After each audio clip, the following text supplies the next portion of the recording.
I'm Hajra and I'm doing very well. Thank you very much. And Hajra, usually we talk about the weather, but I have just realized something that, whenever the weather of your heart and the weather of your soul, that is good, the external weather really doesn't matter. Would you agree to that? That's very true. That's very true. And that is why we say that happiness is residing within you. You should not find it in your external sources or external environment. And when you're happy from the inside, you will shine bright. And I think people can always detect that when you are shining bright, right? Oh, and yes. There's a lot of literature. There's a lot of plenty of meditation. There's plenty of conversations available on how you can enhance your own happiness and not depend upon the external sources or external environment for getting happy. But for him nowadays, sure, go ahead. Yeah, and talking about happiness, like you said, there are many ways to find happiness, like meditation. There are different exercises, the breathing exercises, but also happiness also comes in when you do something that you really, really like, when you actually find a passion of yours in life. And that is not very common because people usually try to find that all their lives and they can't really find their true passion, which they really, really want to do. Have you found yours? Yes, I did, and I have been embarking on that passion for quite some time now. What is it? Yeah, so for example, I was always very invested in the book reading, and nowadays, so I used to be a big time news junkie. I used to consume a lot of news. So nowadays, I have stopped that for a little while, and I've started exploring a lot of literature when it comes to Islam. Actually, that's good for your health. Yes, of course, because there's a lot of depression, there's a lot of gloom and doom whenever you hear the news. But I think my passion is, and I found a lot of peace and tranquility because I'm reading a lot of books regarding Islam, a lot of books regarding the Sahabas and the personalities, and it has given me immense passion. It has given me immense tranquility like I've never experienced it before. And gives you a new insight towards everything. That's very true. And nowadays I'm reading Nahjul Balagha. They're the sermons, a compilation of the sermons by Hazrat Ali alayhi salam. So, and I think when we talk about today's age, because we are extremely busy on our social media and the algorithm is personalized in a way that it presents us the content that we like to hear, right? So it is said that birds of a feather flock together. So this is the exact philosophy that is being followed on the social media. And one of the ways how we can... That's true. Yes, we can detox ourselves. I was listening to an article which said that we can do it by having a very intense sort of a hobby or a serious sort of a hobby where we can play with the Rubik Cube. So you have... And since you were talking about algorithms, I mean, when we talk about algorithms, one thing that comes to mind is the social media. And the other physical thing that comes to mind, that is the Rubik's Cube. Yes, I'm sure all of you must have heard this name lots of times. You must have seen it on your social media information flow here and there, on YouTube, on Facebook. And I've also met a lot of children who are really, really interested at a very young age, including my own son, of course. But crazy about that, the Rubik's Cube. And I've tried it multiple times, but I have badly and miserably failed. But I think I'm in your club too, because I've also failed miserably. But I think it's a very interesting hobby, and especially if you have the small sort of a Rubik Cube in your keychain, so you can engage in that. But I think without any further ado and without further monopolizing our conversation, we want to introduce someone who has landed from the Canada to Pakistan, and he's engineer by the profession, but he's someone who is very expert in solving the Rubik Cubes. And not just that, he has also built that hobby, a very serious hobby that he labels it, into something that the children of Pakistan can further delve into it as their pastime away from the social media, because as we say, physical activity is always better than digital activities, right? And to top that, mental activity is even better. Of course. And I think Rubik Cube provides the best platform where your mental faculties are engaged and at the same time you physically engage in that, right?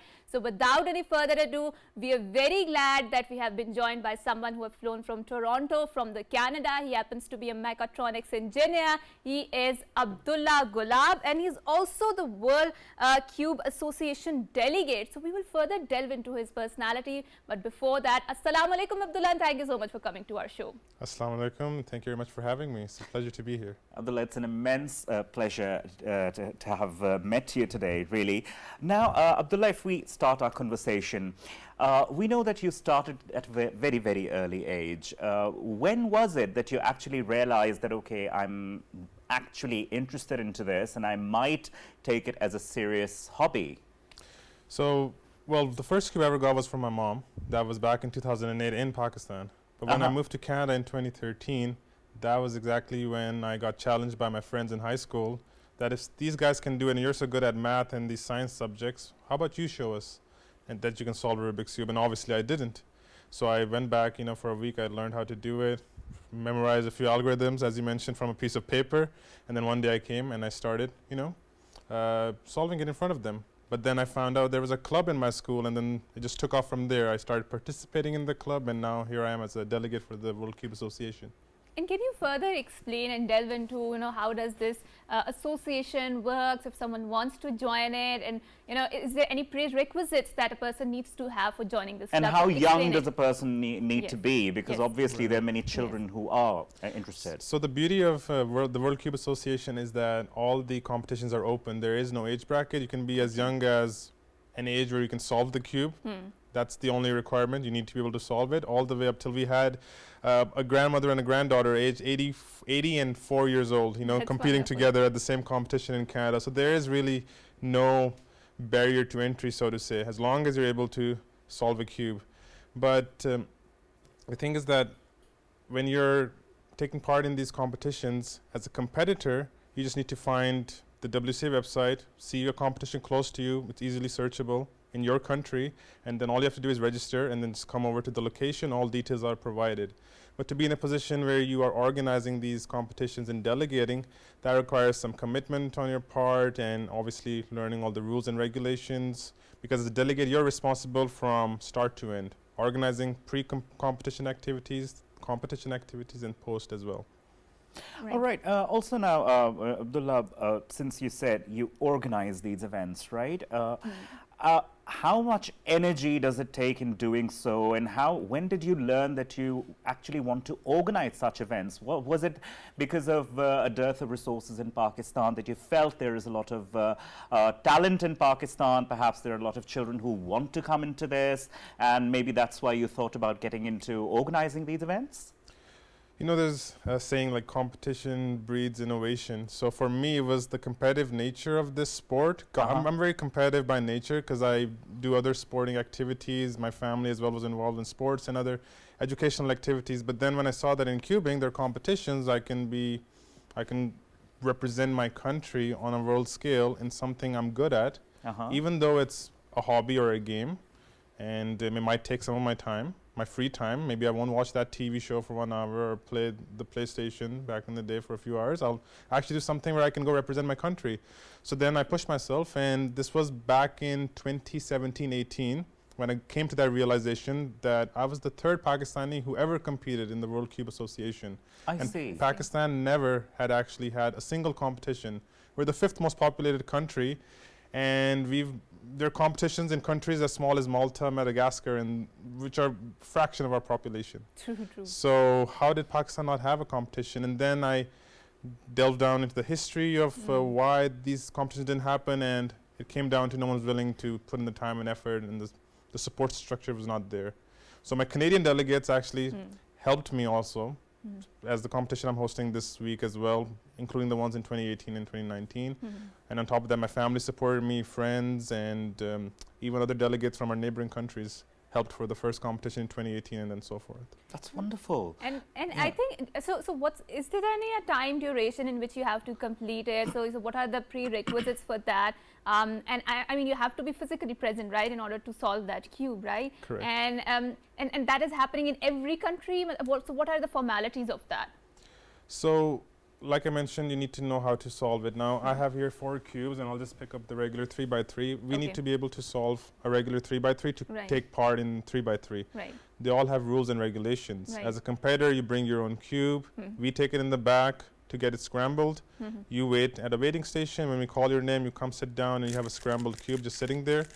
And then once it's scrambled, it's covered by a box. And once we lift the box, you only have 15 seconds to analyze it, because we don't want people to cheat or have the opportunity to look at someone else's solve and then see how it is before they even do their own. Right. So then when it's scrambled, then they can actually, after 15 seconds, pick it up, start solving, and stop the timer. And then we give them 5 total solves, and we average out the middle 3. We take out the worst and the best in case they had a very bad time or in case they had a very good time. So we keep it balanced and take the average of the middle 3.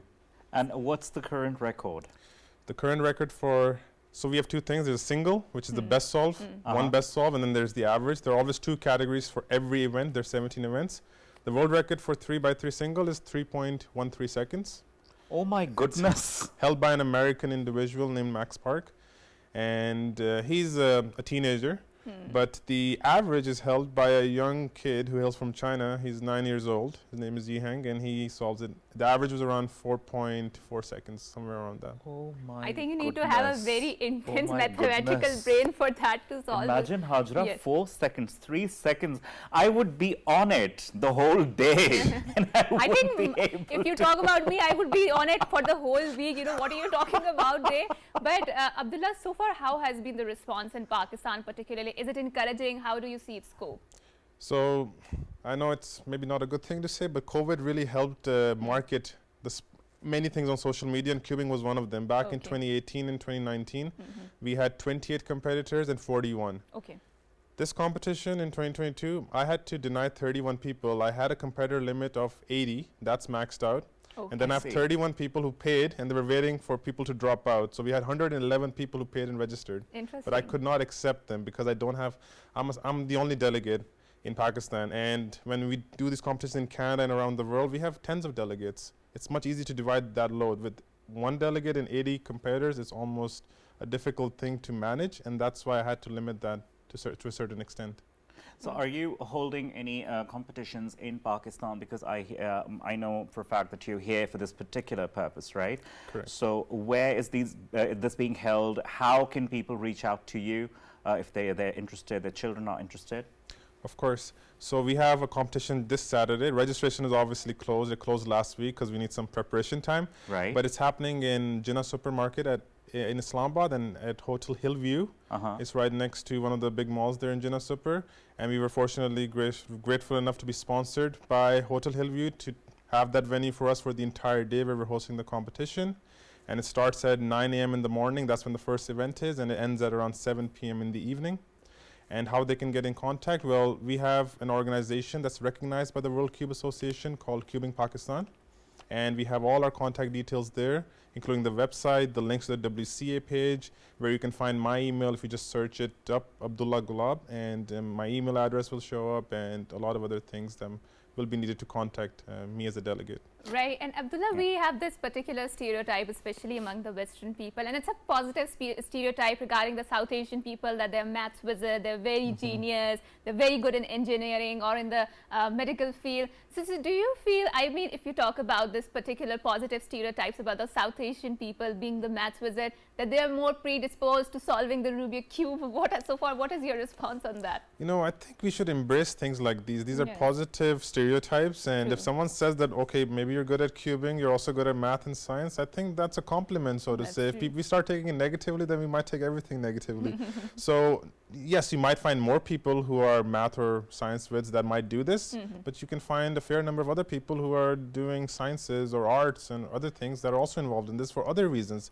Because you're not just solving it, there are people who are figuring out how many possibilities are there if you make just one move. How many possibilities are there if you make no moves? What's the fewest number of moves to solve a Rubik's Cube, right?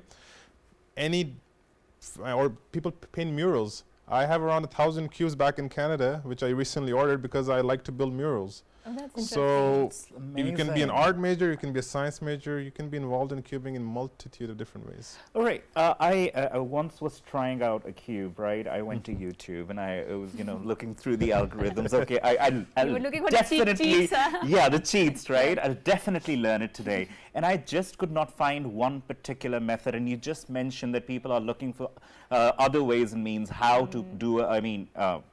I don't even know the terminology here. Solve. Yeah. So, do you think there is one common way of doing it, of solving it? Perhaps if you want to even try? So, like you mentioned, there are many different ways, and there's some that are faster than others. But speed does not equal efficiency. So there's some methods that you might solve in the fewest amount of moves, but it might take you an hour because you have to actually figure out everything in perfect detail.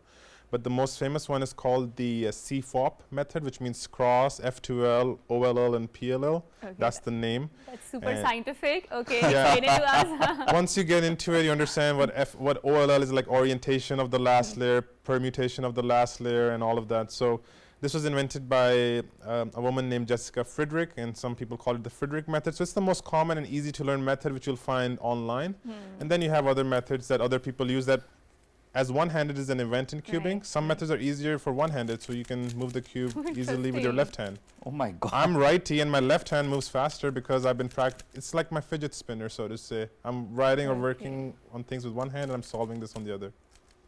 That's very interesting. I think you need to have an extremely mathematical and logical, and I think nowadays when we talk about the social media, so one of the victim, or I would say the fallacy of the social media is that our attention span has really shrunk, right? But when you are solving this Rubik cube, you need to have an intense attention because within few seconds you have to solve it, and that requires a lot of intense mental faculties invested in that particular game or hobby, or how would you define it? But now, Because, you know, Hajra, I once was talking to my child and I told him, okay, Shahzeb, you know, you're too young to understand this.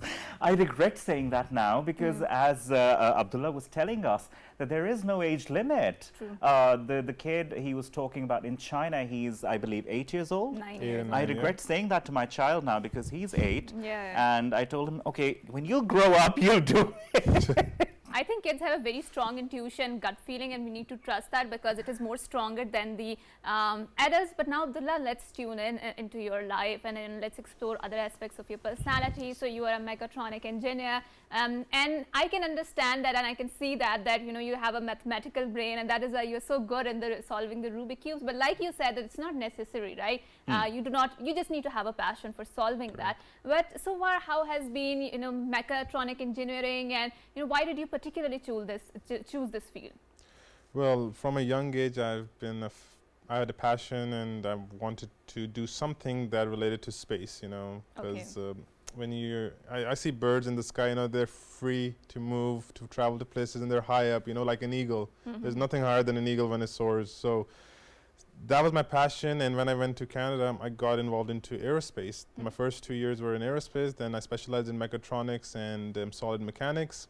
And I was involved with the aerospace team at my university, where I traveled with them to New Mexico, to New York State, and around the continental United States to launch rockets. And then our team also built satellites. We actually were one of the first student teams that launched a satellite in space, Oh, that's interesting. which had a experiment regarding bacteria that develops in our stomach, and they wanted to just test how that would affect astronauts. If they take a lot of bread, for example, in space, how would that affect their digestive system? Yes, So that was my interest. So when I got involved when I found out there's an opportunity for that, obviously I went head on into that. And then over there as well, it's just that the frequency of finding people who do things that have a bit of math or statistics behind it is more common in engineering than it is in other fields. So that obviously garnered my interest. And we also know that you are also interested in different other sporting activities. Could you also highlight those before we wind up? Of course. I used to take part in, when I was young, in swimming competitions. I used to win gold medals and silver medals quite a bit. I got trained in tennis as well. My father himself was he's the national badminton player in International Empire, so badminton has been a big part of my life. But then some of the things I got involved in were horse riding as well, and chess, which obviously comes back to when Rubik's Cube, a mental sport. True. And I competed in Canada as well in chess in my province. So I did put my hands in a lot of things, but cubing became one that took more time than others, just because I saw a passion for it. And it's, as you mentioned, you have to train your mind as well. You need mental activities. There's physical and then there's mental. You have to have a healthy body, healthy mind. It's a balance. True. Well, first of all, thank you very much for being here. Thank you so much. And viewers, now you know that you can always Google the name Abdullah Gulab, and I think you'll find his email address. You can get in touch with him. And you can also go on the website of WCA, World Cubing Association. If you or your child is interested, because there is no age limit, you can do it. And you should do it, because in this age and time, we need such mental activities which would engage our mind in something that's healthy, something that's productive, something that's efficient, and I think we should do it rather than getting into gossips, right? That's very true. Or, I mean, scrolling mindlessly on social media, That because too. obviously that is shrinking your attention span, and it's a very healthy Frying activity. your dopamine receptors in the brain. Right. Yes. And with that, we will thank you so much, Abdullah, for coming here, for having the very wonderful conversation regarding the Rubik Cubes and the competition that is being held in Pakistan. So after a short break, we are going to come back and develop an interesting conversation. Don't go anywhere. Good morning.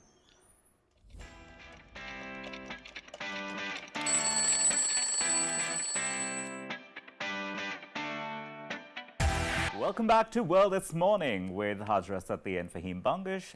In a lovely morning, we were having a lovely conversation with our first segment guest, who happened to be a Rubik's Cube champion, and now let's welcome you all to our second segment. And today the guest we have in our second segment is someone very interesting. She happens to be, and obviously this is something that we have to discuss, because women coming into more empowered positions is something that needs to be discussed, something that's need of the hour, because that's like 50% of your population, and when that gets empowered, I think the whole nation gets empowered, the family mindset gets empowered, because they say an educated mother can raise an educated family. And that particular cycle goes on till generations, and that generation of children, that can be a very, very productive generation for the rest of the nation as well. It can do something for the society, something productive, something efficient, something good. Right, and I think we need to explore, because she has been living in the New York, and we will explore at the intersection of the women empowerment, how was her life in the New York, and then now she shifted to Pakistan. So, where does she see her life journey, that too at the equation of women empowerment? So without any further ado, Assalamu alaikum, Ms. Hannah, and thank you so much for coming to our Hi, show. thank you so much for having me. Right, so you've been living in the New York, and now you've moved to Pakistan. So how do you see the two different cultures here? Because in overseas Pakistan, you can have a lot of insight. And where do you see two cultures at the intersection of women empowerment, or I mean the feminist movements? Right, so it's not just about the cultural movement. I think the cultural difference, sorry, I think it's a whole different world. US is the first world, and then Pakistan is a developing nation. So there's a huge difference in a lot of departments, as you can see. So the biggest difference that I felt when I moved here was, like, I saw people just sitting there, and I was like, why are they just sitting there? Like, why aren't they doing anything? So that was something that I was getting used to, because in the US you have a very fast-paced life. Like, you just get up, you go to work, you come back, you sleep, you do your things, and you get ready for the next day. But I saw that was missing here. Like, the work ethic and the urge to do something, that was something that was a major miss in Pakistan that I felt. But Ms. Hannah, now let's explore, because I believe, and when I talk to you, so you're fond of the fast-paced life, right? And obviously there's a lot written on how fast-paced life can increase your efficiency, but now there's a literature that is pointing out that how that modernized life, that fast-paced life, a very highly machinized life is, impacting your nature, and that is why you see the, mental illnesses are on the world on the world, that they are on the rise, right? So when you see and compare the culture of New York, and I don't know if you are living in Islamabad or any other particular city, because every city, so every other city has its own particular subculture, right? So how do you see and explain that, rise of the mental illnesses, and that too at this intersection of women empowerment? Don't you feel that in this race of extreme competition, where we are running after the money, so we are moving away from the nature, and that is also impacting our health as a woman? So you're right. Like in the US, people are more depressed.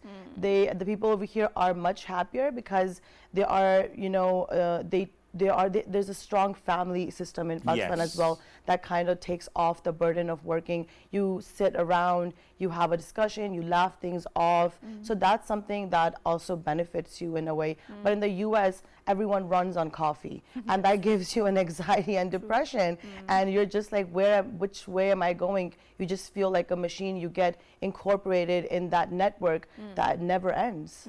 So coming here, did you also slow down a bit, tone down a bit, I or are you did. the same?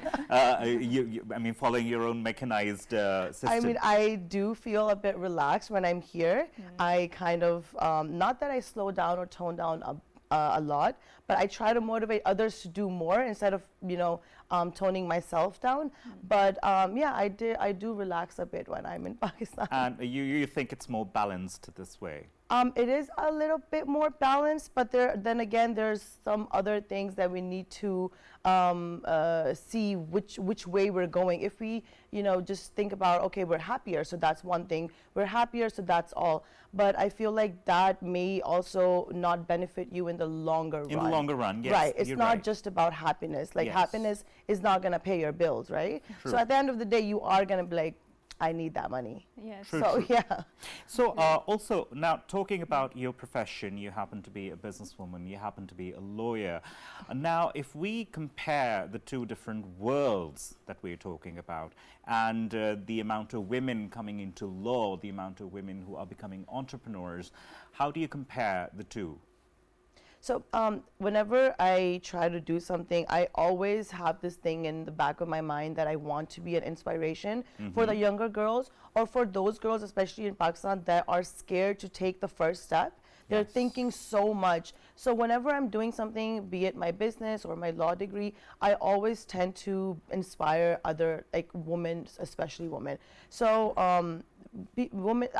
so in Pakistan, I feel like the women have a lot of potential if given the right time and opportunity. So since I have a law background, and then I turned into a businesswoman, so these two are two different, aspects, but I feel like the difference in Pakistani women and in the US woman is not just about culture, it's about, so if a woman is watching me and she thinks, okay, if she can do it, I can do it. But there's a major difference in I and her, which is the education, which is the Yes. knowledge of how to do it. It's not just about wanting to do it, it's about having the knowledge of doing things. So that's something that I think is a very basic step that we need to Also, take care Hada, of. when we talk about even the knowledge, perhaps maybe even some women do have the knowledge, but there does exist a fear of change because, okay, you're doing a law degree, you're practicing law, and suddenly, all of a sudden, you get the idea that, okay, I might become an entrepreneur, but that fear inside the people, kills the dreams of many. How do you That's get get rid of that fear? So when someone goes towards entrepreneurship or doing something, they either go out of passion or they either go because they really need it, right? So I feel like all these first world countries, be it the US or China or all that, they have understood that ignoring women rights, or that's not going to help them at all. So if they're ignoring the major, as you said, part of the population, they are neglecting the entire human capital of the country, right? So I think upholding women's right is like the basic step towards a sustainable development. And that fear thing that you're talking about, I think that's a very strong cultural setback that we have in Pakistan, which makes these women they overthink if they should do it or not. Taking an opportunity and exploiting that opportunity are two different things. One woman may get the opportunity, but then her parents won't allow it, her brother won't allow it. So that's something that the parents need to, instill in their females, not having a difference in raising their sons or daughters. Because So I it really was going to does- come to this. Right, so it yes. really does start from the very beginning when you're a kid. So if you're raising your daughter differently and you're raising your son differently, automatically when they're grown-ups and they get an opportunity, the son will take it right away. But the daughter would be like, should I do it? So she's going to be a setback. So I think it starts from very beginning, like when It's as a like the kid. decision making, Hajra, you would agree in our society, true. decision making is not, the power of decision making is not given to the And female. I think when we are talking about the women's right, when we are talking about the women empowerment, we also need to keep in mind the particular ethnicity or the cultural norms of that particular area in which we are living, right? So yes, there is a debate within the feminist movement that women are oppressed, but we also need to localize every individual woman who is living in a particular culture, who is living in a particular society, how her struggles, challenges, opportunities are different from the women that are living in a different country. So Hannah, now let's explore, because you are a lawyer by your profession, and then you started, then you're also a businesswoman, right? So what prompted your, I would say, a shift from being a lawyer to the businesswoman? Are you practicing simultaneously both of the profession? So how did you tread this journey? So there's one thing that's your career that you want to do because you want to be helpful to the society, and then there's something that you want to do because you like it, right? So I think the business part. So I was like, so I'm still in the middle of my master's, and I had some time off my hands, and I wanted a reason to stay in Pakistan. So I kind of invested here, and I opened a fried chicken place, and that's what I'm running right now. And I'm also doing my master's, which is going to start in a couple of months. So the business part is something that I like doing, that I want to do. That's like my passion, you know, the cooking, serving people. But then the law degree is something that that is my tool that I'm going to use for the society. So that's something that I want to do for the longer run. And also, Hannah, while you were thinking about being an entrepreneur, what bottlenecks were there? What hurdles did you face while, say, like you were following your dream, opening up a place, an eatery, right? So what were the hurdles, the bottlenecks that you had to face as a woman? I'm not saying as a person, particularly as a woman, because obviously, like Hajra said, cultures differ. I mean, norms differ, values differ. So then what did you find here which you thought that should never have been there? Right. So the major question that I got asked like a million times, like, why are you investing in Pakistan? Like, why are you coming to Pakistan? Everyone is leaving. Why are you coming here? So then again, my mom is a true patriot. Like, she loves Pakistan like anything. So she always told me, like, if you want to do something, if you want to inspire people, I think Pakistan is the best country for you. Like, America doesn't need you, but Pakistan needs you. So that kind of that kind of stayed with me. And I was like, if I want to be an advocate of women's rights, or I want to inspire them, why don't I go to a place where I really could make a difference? So when I started all of this, being a woman, I feel like I'm the only girl that has the store in the entire market, like in F7, and people come to me like, oh, a girl is standing here. Like, for them, it's something very new. Like, they're like, you know, because they're not used to it. That's something that I wanted to change, for the girls to come in. I get a lot of appreciation from women. They come in, they're like, wow, like, you know, this really, you know, like, it makes us happy seeing a girl running this. So the hurdles, like, because I have an upbringing in the US, so I had a stronger skill to overcome that. But then again, it was hard to make people understand what you want to do, and they were trying to, like, you know, because of my blonde hair or whatever, they thought maybe they could just, like, you know, rip me off and stuff. So those were things that I was facing, and I was trying to, like, understand the mindset of the people here. So they were just trying their best to create hurdles in a way that I would just give up. Like, okay, I can't do this anymore. But seeing my resistance, I think a lot of people appreciated that.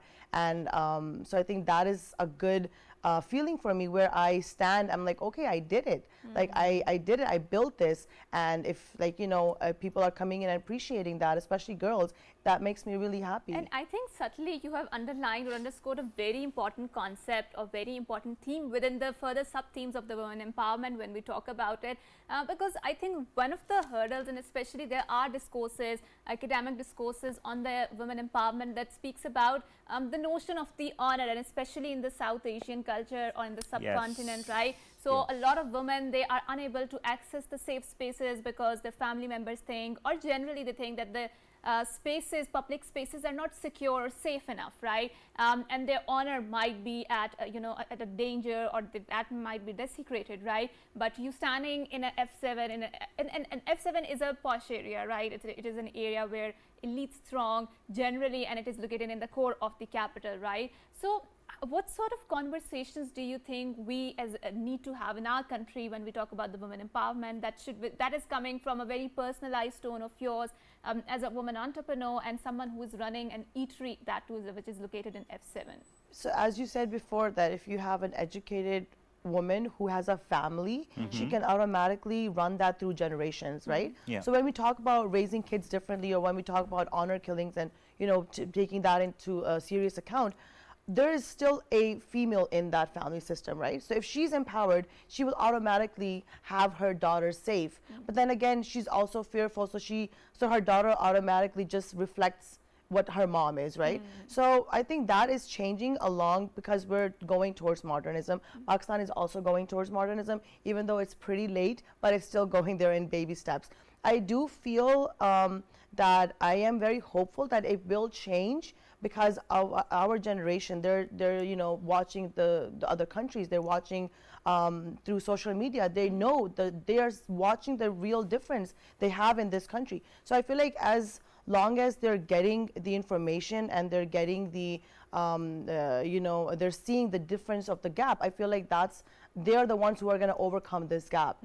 So it's going to take a longer time, but it's going to happen. That's for sure. That's true, and I think there are gaps when we talk about the women empowerment or the feminist movement within the Pakistan, and she has highlighted it, and I think one of that is the passage of the safe space, right? And I think another important aspect is especially when you are standing in the public space, is the gaze that you receive, or the male gazes which you are going to receive, and that definitely makes you feel uncomfortable in that particular space, because that is something which you feel. And there are lots of literature, particularly when we talk about the colonial gaze and how it was always manifested in the spaces that prevented women from going out. Yes. And you spoke about it, that how there is a change, how there is a diffusion of ideas from across the world that is diffusing because of the social media, because of the deluge of the information. But when we analyze the role of the social media and explore it in the context of women empowerment, so how do you feel it's a leveler or it is a divider, because spaces or the people or the women who don't have access to social media, right, so they are deprived from a lot of information, right, and then that is said that knowledge is power, right, so they are deprived of that power which comes with the information and the knowledge. So how do you see the role of social media and the women empowerment in this context? So I feel like the biggest setback for Pakistan is the class differences. Like some people have access to everything and some people don't even have access to basic things, right? World, yeah. Right. So having access to social media, and then there's a part of a women's society that does not have access to social media. So then again, it's just gonna trickle down. It's not a overnight thing that's gonna be solved. So there's a part of Pakistan, like if I say Islamabad, it's much better than the rest of Pakistan. If I cannot go wearing this to any other part of Pakistan. True. Right? But I can stand in Islamabad and F7 wearing what I'm wearing right now. So that is something that is evolving in Islamabad, but it should be evolving on a proportionate level throughout the country. But then again, it's gonna take a lot of time, but it's gonna happen for sure. So when they see social media, I feel like the women, they add value to themselves. They're like, okay, this is what's been happening in the rest of the part of the world, so maybe I can do that too.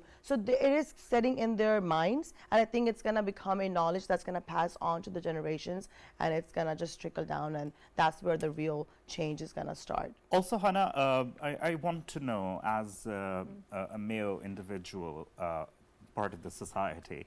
Hajar here mentioned a very pertinent aspect of the gaze, right? I want to know, because there are female entrepreneurs who always remain at the back foot, right? They don't come in the front.